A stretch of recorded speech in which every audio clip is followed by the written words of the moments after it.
Hola y bienvenidos al Rincón de Lectura de la Biblioteca. Hoy os traigo un libro que es de ciencia y de mística. Se llama El Tao de la Física. El autor de este libro es Fritjof Capra, que es un físico teórico de Viena. Es un físico que ha sido profesor de universidades como el Imperial College de Londres o Berkeley. O sea, es un científico con un renombre internacional. Yo lo conocí por otro científico físico teórico que es David Bohm, uno de los más importantes del siglo XX a nivel de física cuántica. En uno de los libros dedicados a Bohm y a su teoría sobre el universo holográfico había una entrevista a Capra.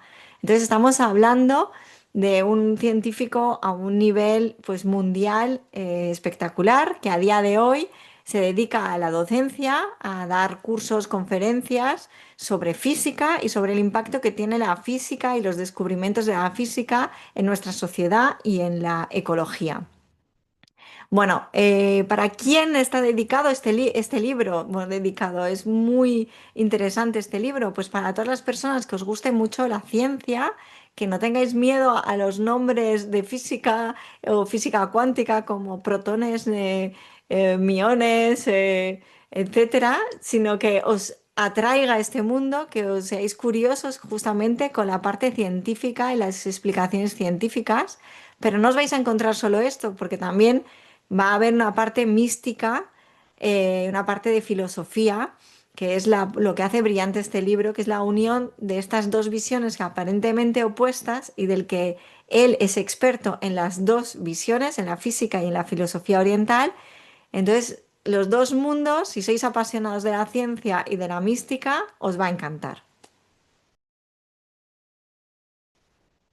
El libro se estructura en tres partes. La primera parte nos explica la evolución de la física desde la física newtoniana hasta la física cuántica. Entonces el siglo XX es un siglo lleno de descubrimientos. Nace la física cuántica, aparece a principios del siglo la teoría de la relatividad, cambia el paradigma newtoniano en varias ocasiones y todo esto nos lo explica él con una orden y una estructura muy sencilla en un capítulo que te permite entender en qué problemas y en qué momento nos encontramos en la física actualmente, ¿no? Hay un segundo capítulo que nos explica las cinco filosofías perennes orientales más conocidas e importantes, que son el hinduismo, el budismo, la filosofía china lo divide en confucianismo y taoísmo, y la última, la filosofía zen. Todas estas filosofías, que quizá pensamos que son un poco lo mismo, pues él las explica de una manera muy ordenada, desde en qué momento de la historia aparecen, en qué punto de la geografía aparecen, qué nos explican, en qué se enfocan, cuáles son también sus dioses o sus creencias principales. Y entonces tenemos un mapa al final del capítulo muy claro sobre también las relaciones que existen entre estas cinco filosofías, qué influencias se tienen unas con otras, pero también todas sus diferencias de las cinco filosofías. Entonces, la tercera parte, que ahí es donde viene como el grueso del libro y que es lo que me parece brillante, es que hace paralelismos de la física y de la mística oriental.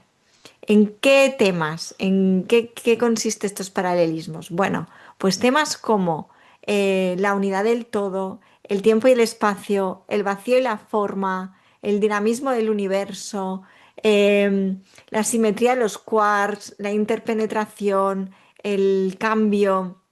Todo esto te explica cómo la física lo entiende y cómo las filosofías orientales lo entienden y cómo la gran mayoría dicen lo mismo pero con otras palabras. Entonces esos paralelismos pues son muy reveladores y es una genialidad que tiene el autor que, como os decía, es experto en los dos campos de información, tanto en la física como el de las filosofías orientales.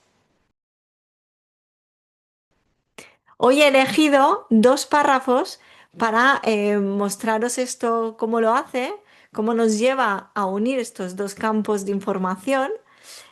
Os he elegido un párrafo que habla sobre el universo dinámico y dice así: al igual que los físicos modernos, los budistas ven todos los objetos como procesos de un flujo universal y niegan la existencia de toda sustancia material.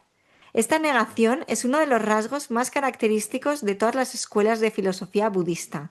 Es también característica del pensamiento chino, que desarrolló una visión similar de las cosas como etapas transitorias dentro de un Tao siempre fluyente, y tiene más que ver con las interrelaciones dinámicas que con una sustancia fundamental y estática. Esto pues nos está justamente poniendo en relación lo que los físicos modernos llaman energía, con esa fantástica fórmula de Einstein, ¿no? De que la energía es igual a materia por la luz, la velocidad de la luz al cuadrado, que hemos visto todos en camisetas. Bueno, pues esa revolución en la física que hizo la física moderna y cambió el paradigma, pues como los budistas y las filosofías chinas, como en el taoísmo, ya para ellos siempre ha existido solo y únicamente energía en dinamismo, en movimiento. Es un ejemplo más de tantos que hay en el libro. Y otro ejemplo sobre, este caso, sobre el vacío y la forma. Os quería leer algo también muy interesante porque nos relaciona pues a Einstein, ¿no? Con los Upanishad. Bueno, ¿cómo lo hace esto? Pues dice que Einstein en particular pasó los últimos años de su vida buscando ese campo unificado. Un campo que para los Upanadis decían: Brahma es vida, Brahma es alegría, Brahma es el vacío, la alegría es ciertamente lo mismo que el vacío es ciertamente lo mismo que la alegría. Dice que bajo el punto de vista oriental, la realidad que sirve de base a todos los fenómenos se encuentra más allá de toda forma y escapa a toda descripción y especificación. Por tanto, se dice con frecuencia que no tiene forma y que está vacía. Bueno, este es el campo que él dice que Einstein pasó los últimos años de su vida intentando estudiar cuál era ese campo que lo abarcaba todo. Son dos ejemplos muy pequeñitos de todo lo que os podéis encontrar, de todos los detalles de ejemplos sobre la física y la mística, en qué puntos se unen. Como os decía, me ha parecido genial, me ha parecido brillante por parte del autor hacer esta unión y os lo recomiendo.